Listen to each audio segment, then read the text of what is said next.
Querido irmão, querida irmã, este domingo, 29 de dezembro, celebramos a festa da Sagrada Família de Jesus, Maria e José. Que o luminoso exemplo desta Santa Família enche as nossas casas com a graça do Pai. No Evangelho desse domingo, escrito por São Lucas, acompanhamos a perda e o encontro de Jesus em Jerusalém. Nosso Senhor é encontrado no templo, local onde ele deveria estar, já que é a casa de seu Pai. Nossa Senhora e São José não compreendem bem esse motivo, mas Santa Maria conserva essas palavras em seu coração, pois sabia que aquele não era um simples menino, mas sim o rei do povo de Deus. Sejamos também nós atentos à palavra do Pai, guia definitivo para encontrarmos a verdadeira alegria. Se você deseja seguir o caminho do Senhor, escute a seguir a homilia dominical realizada pelo nosso pároco, Padre Antônio José. Se desejar, compartilhe com alguém querido. Você pode levar o amor da Sagrada Família a um irmão solitário. Deus abençoe muito você e sua família. E um abraço dos seus irmãos da paróquia Nossa Senhora de Fátima, Rainha de Todos os Santos. O Senhor esteja convosco. Ele está no meio de nós. Proclamação do Evangelho de Jesus Cristo, segundo Lucas. Glória a vós, Senhor. Os pais de Jesus iam todos os anos a Jerusalém para a festa da Páscoa. Quando ele completou 12 anos, subiram para a festa como de costume. Passados os dias da Páscoa, começaram a viagem de volta, mas o menino Jesus ficou em Jerusalém, sem que seus pais o notassem. Pensando que ele estivesse na caravana, caminharam um dia inteiro. Depois começaram a procurá-lo entre os parentes e conhecidos. Não o tendo encontrado, voltaram para Jerusalém à sua procura. 3 dias depois o encontraram no templo. Estava sentado no meio dos mestres, escutando e fazendo perguntas. Todos os que ouviam o menino estavam maravilhados com sua inteligência e suas respostas. Ao vê-lo, seus pais ficaram muito admirados e sua mãe lhe disse: Meu filho, por que agiste assim conosco? Olha que teu pai e eu estávamos angustiados à tua procura. Jesus respondeu: Por que me procuráveis? Não sabeis que devo estar na casa de meu pai? Eles, porém, não compreenderam as palavras que lhes dissera. Jesus desceu então com seus pais para Nazaré e era-lhes obediente. Sua mãe, porém, conservava no coração todas estas coisas. E Jesus crescia em sabedoria, estatura e graça diante de Deus e diante dos homens. Palavra da salvação. Glória a vós, Senhor. Irmãos queridos, hoje a igreja celebra a festa da Sagrada Família e é muito legal que o evangelho de hoje seja esse que a gente acabou de ouvir, porque esse evangelho pega a Sagrada Família num dia que não estava muito bom. Acho que você lembra, e essa história é bem conhecida, quando Jesus tinha 12 anos, houve um desencontro entre Jesus e seus pais durante uma Páscoa em Jerusalém. Jesus ficou na cidade e os pais voltaram para casa, imaginando que ele estava na peregrinação, na caravana que voltava.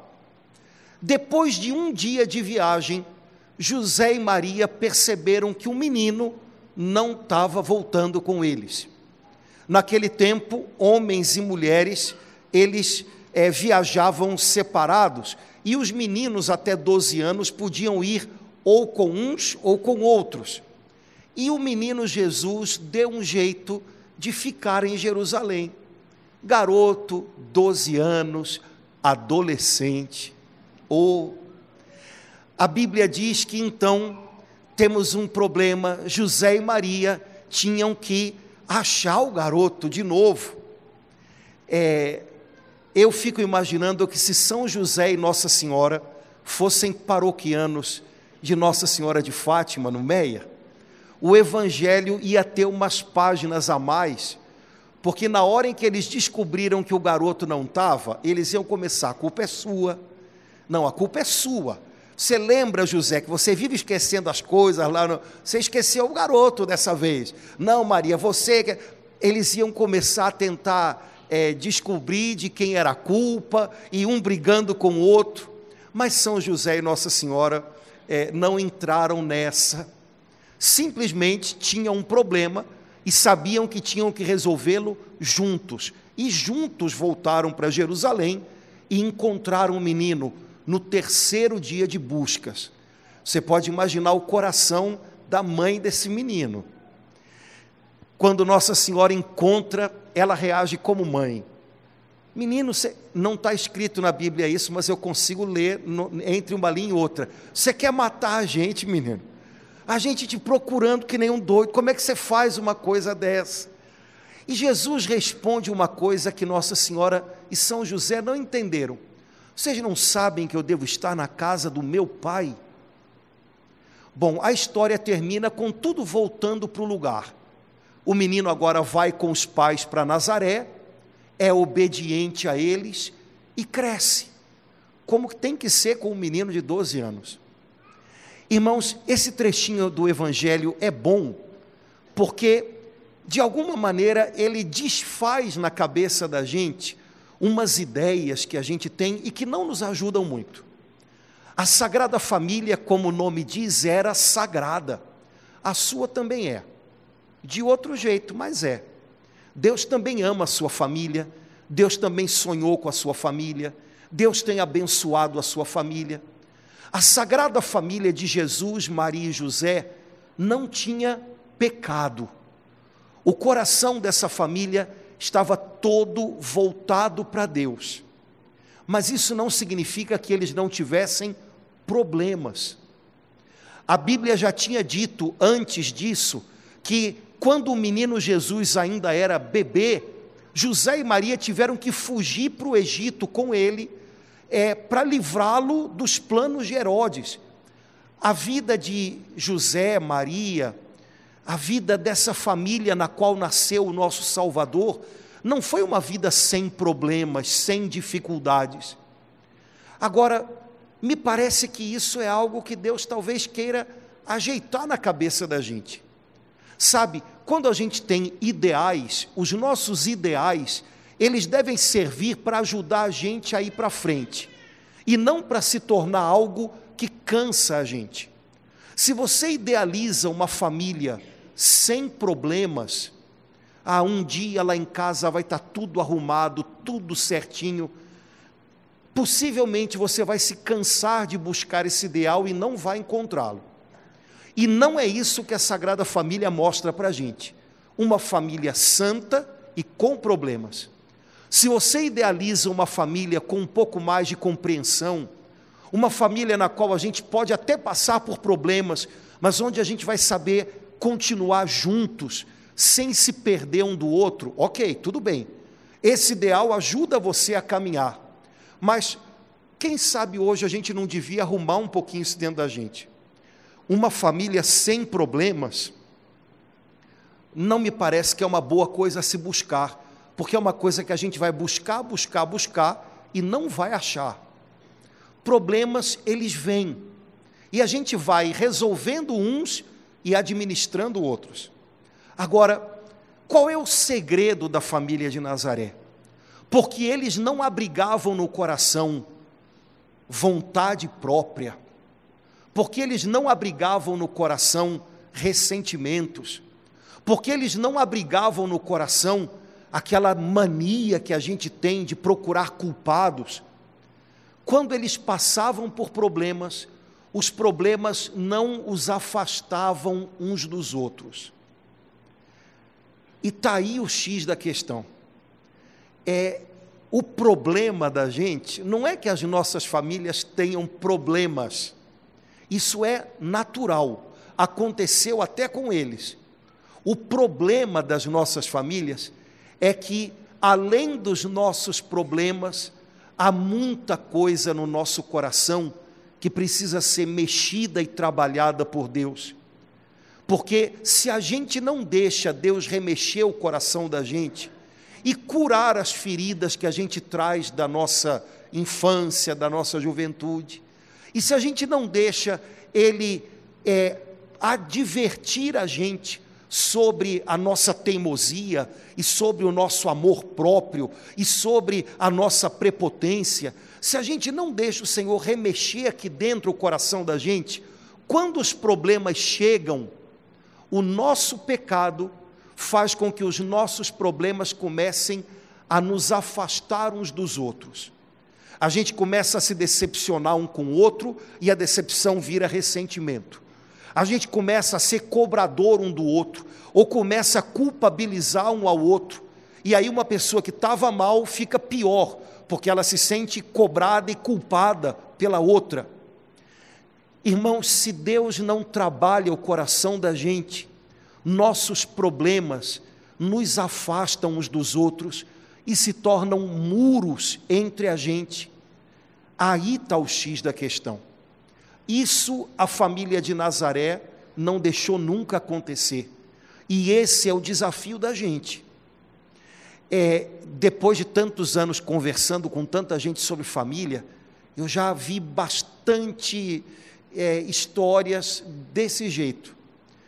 Um problema doído, sofrido para todos, e que podia e que devia ser vivido e superado com todo mundo junto, de repente desperta no coração de um uma mágoa, desperta no coração de outro uma cobrança, desperta no coração de outro um ressentimento que fica sendo lembrado toda hora, e daqui a pouco cada um vai se afastando do outro, e daqui a pouco o marido e a mulher estão distantes, ou os pais e os filhos estão distantes, não porque tinha um problema, mas porque a gente deixou o problema cair no nosso coração, e num coração que não estava sendo tratado por Deus, e a gente não percebeu que tinha algo ruim acontecendo aqui dentro, não só do lado de fora, mas dentro, e a gente deixou o negócio crescer, e quando foi ver, estava longe um do outro.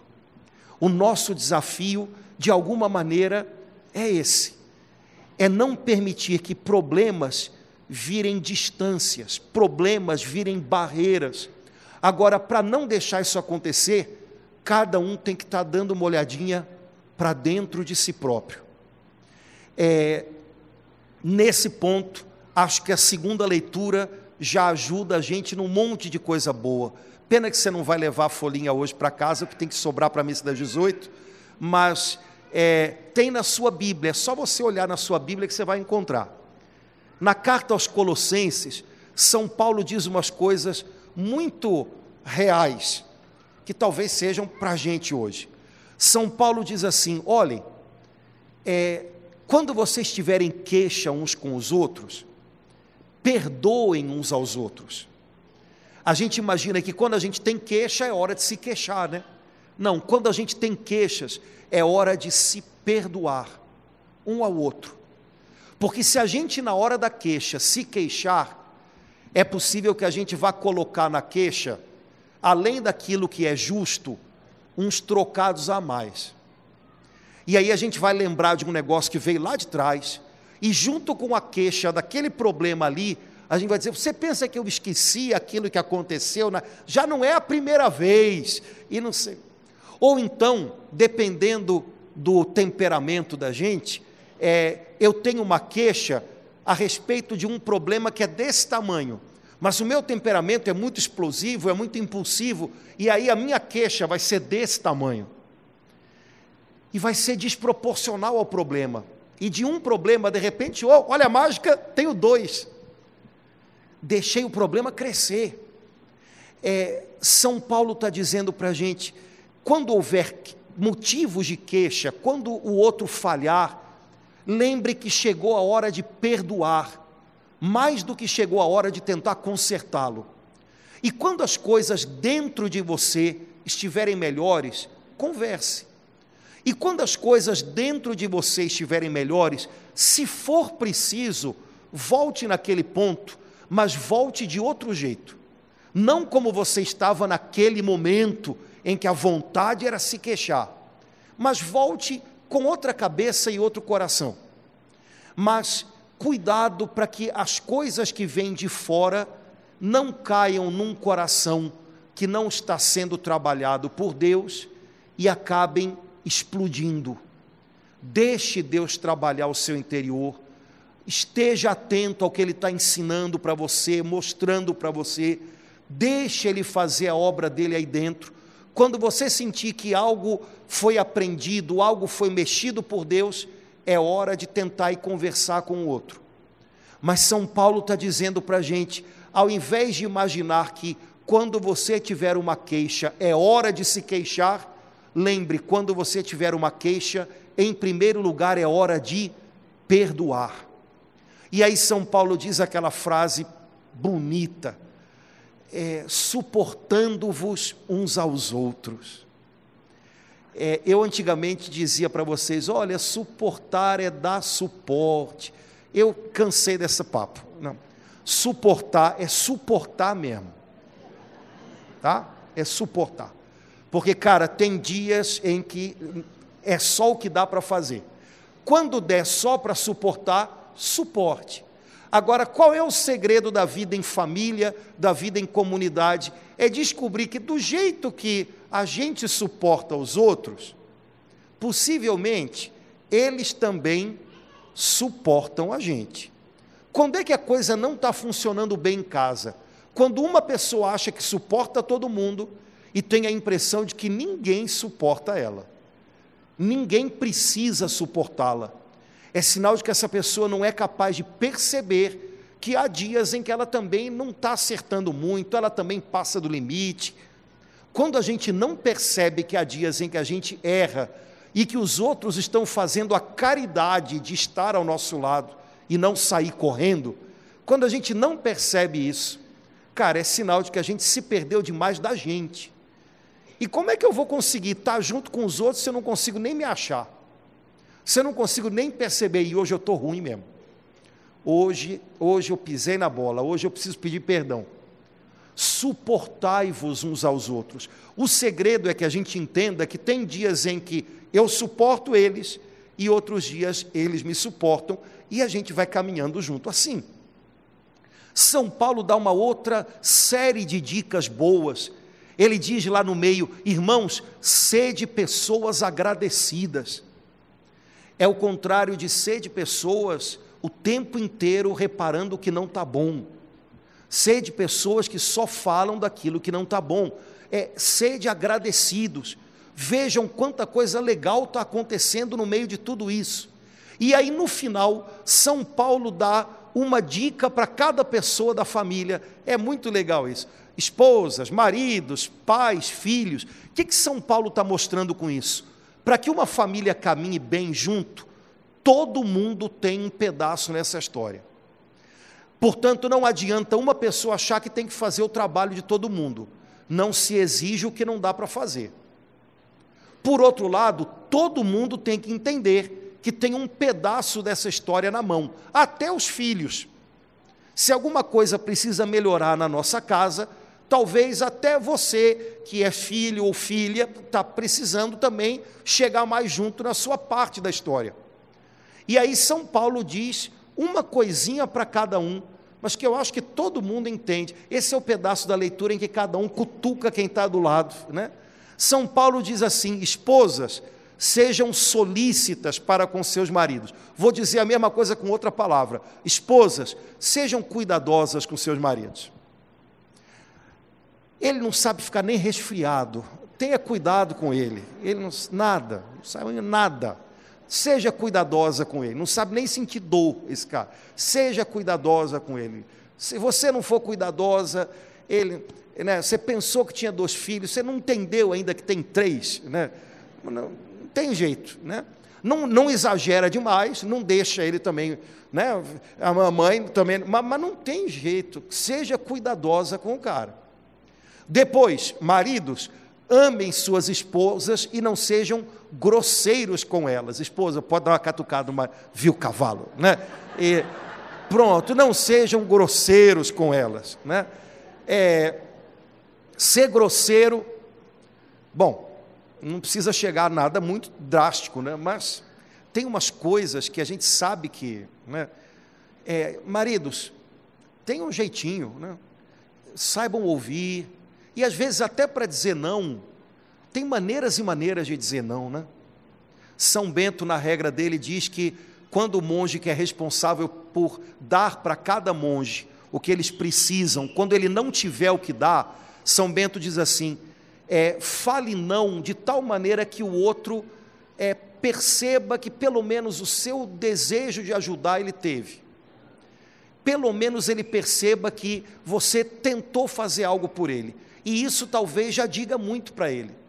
Então, até dizer não, tem maneiras e maneiras, né? Depois São Paulo diz para os filhos, filhos, obedeçam a seus pais em tudo, isso é bom e agradável aos olhos do Senhor. É claro que isso tem um sentido quando o filho tem 5 anos, quando ele tem 18 e quando ele tem 40. Mas o filho, em toda etapa da vida, deve lembrar que ele tem autoridades à frente dele. Seus pais são autoridade colocada diante deles pelo Senhor. Isso não muda. Então, os pais têm que ser levados em conta. Depois, pais, não exasperem os seus filhos. Cuidado para não fazer eles terem a impressão de que vocês são fiscais deles e não pai e mãe. Não deem para eles a impressão de que eles são vistos como um boletim de nota ou coisa parecida, porque senão eles vão desanimar no meio do caminho. Tenham um jeito legal de chegar nos filhos, cobrem, mas ao mesmo tempo encorajem. Me parece que São Paulo está dando uma dica boa, mostrando que no fundo todo mundo tem que saber lidar com o outro, todo mundo tem que saber chegar no outro, e isso é uma responsabilidade de todos. Às vezes a gente romantiza muito a vida em família, a gente abusa muito da palavra amor, né? Como se porque a gente ama um ao outro, a gente tivesse que o tempo inteiro fazer a vontade um do outro, não dá, né? Ou a gente tivesse que o tempo inteiro ser açucarado, também não dá. Eu acho que uma palavra boa, que fala muito de amor, apesar de não ser uma palavra romântica, é a palavra responsabilidade. Pais e filhos, maridos e esposas, eu sou responsável também por essas pessoas. Eu sou responsável por criar aqui nessa casa, também um ambiente para que a gente viva bem. Eu não estou sozinho nessa, mas tenho uma responsabilidade que é minha, e essa eu devo abraçar. E tem dias que eu vou conseguir levar isso muito bem, e tem dias em que vai ser difícil, mas o importante é que eu consiga me lembrar de que é um caminho, e a gente não pode desistir um do outro, é um caminho. Irmãos, vida em família é um desafio tanto, mas é em família que a gente aprende o melhor que a gente pode oferecer nessa vida. É em família que a gente aprende a perdoar um ao outro. É em família que a gente aprende a ter paciência com o tempo um do outro. É em família que a gente aprende a ser generoso, dando um pouquinho mais do que a gente achava que era o limite da gente. Se a gente lembrar que a nossa família, que a nossa casa, no fundo é uma escola, onde a gente está aprendendo a alargar o coração, se a gente não desistir disso, a gente consegue caminhar junto até o fim. O problema não é que a gente tenha problemas, o problema é que a gente permita que as dificuldades nos afastem uns dos outros, quando na verdade, nas provações, nas dificuldades, a gente tem a chance de estar junto, aprendendo mais, dando suporte um para o outro, alargando o coração, e superando as coisas com tempo. A gente anda muito impaciente, e isso não tem ajudado a gente a viver bem em família. A gente quer tudo pronto para ontem, né? Só que gente não funciona desse jeito, combinado? Filho não funciona desse jeito. Eu educar o filho, está pronto. Não funciona assim. Casamento não funciona desse jeito, né? Casamento passa por fases, umas ótimas, outras estranhas, outras ruins, e depois outras ótimas. Só que a gente olha para quem está junto da gente e lembra disso. Deus me colocou na vida dessa pessoa, eu não posso viver por ela, não posso viver no lugar dela, mas eu tenho alguma responsabilidade para que isso aqui funcione. No que depender de mim, eu vou continuar segurando o meu pedaço, eu vou dar o meu melhor, sabendo que há dias em que eles vão ter que me suportar, porque o meu melhor não vai ser lá grandes coisas, mas faz parte do pacote. No final do evangelho de hoje, São Lucas diz uma coisa que me parece que é o segredo para que tudo isso seja possível. Senão parece que a gente está fazendo terapia de grupo, né? Eu não sou psicólogo, não quero ser, se fosse te cobrava. Porque trabalho a gente cobra, né? Trabalho é trabalho, gente, não tem essa, né? Então, se eu fosse, eu te cobrava, mas, né, não sou. E o segredo para que tudo isso seja possível é o que São Lucas coloca no finalzinho do Evangelho, e eu corto um pedaço da frase para ela fazer mais sentido para mim. Quando Jesus é encontrado por São José e Nossa Senhora, e ele volta para Nazaré com os pais, a Bíblia diz, ele era obediente a eles, como tinha que ser, tinha 12 anos. E Jesus crescia. Eu gosto de imaginar que a casa de São José e de Nossa Senhora em Nazaré era uma casa onde Jesus crescia. Irmãos, a casa da gente não precisa ser a casa perfeita que não tem problemas. Pare com isso, você vai virar um chato de galocha, cobrando o tempo inteiro de todo mundo. E aí, se o pessoal em algum momento achar que não tem que te suportar e te botar dentro de um pacote e te mandar para o Afeganistão, lamento, mas pode ser que eles cheguem à conclusão de que está na hora de fazer isso. 5 fazendo isso, já imaginou? Então, tira isso. A casa de José e Maria não era uma casa que não tinha problemas, mas era uma casa onde Jesus estava crescendo.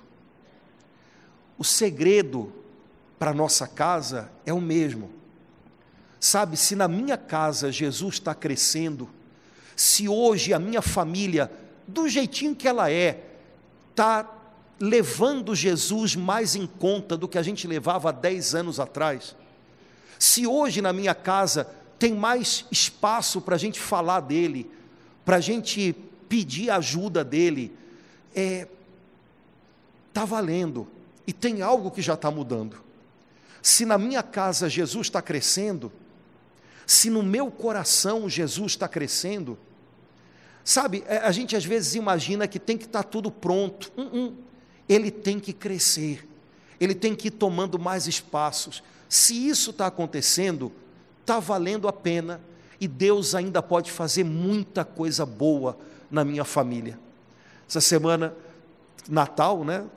Ontem, alguma coisa que me mandaram de uma mãe que gravou na ceia de Natal, colocaram um filho, um menino, devia ter uns 6 anos, para fazer a oração antes de começarem a comer a ceia, né?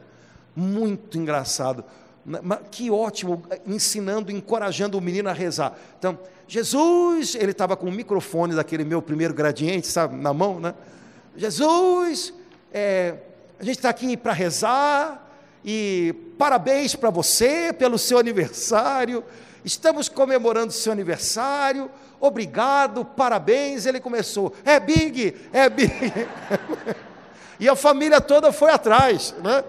Jesus tudo ou nada, tudo, então como é que é? Mas, cara, legal, porque a mãe curtindo, todo mundo rindo do garoto, mas encorajando o menino, vai, você hoje faz a oração, e ele fez do jeitinho dele, Natal, parabéns para Jesus, está fazendo aniversário, né?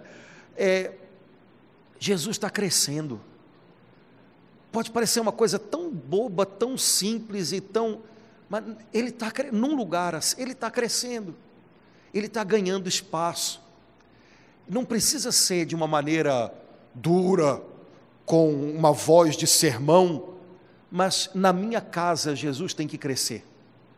Hoje, quando você voltar para casa, lembra de levá-lo e lembra que a sua tarefa não é passar a vida consertando os outros. A sua tarefa é cuidar da presença de Jesus para que ele cresça. Cuidar da presença dele na sua alma, rezando, conhecendo a palavra, buscando ser fiel, e aí ele vai crescer, e crescendo, ele vai fazer a obra que só ele pode fazer. Na sua casa, sua tarefa é cuidar da presença de Jesus, levá-lo para casa, lembrar dele, fazê-lo lembrado, para que ele cresça ali dentro.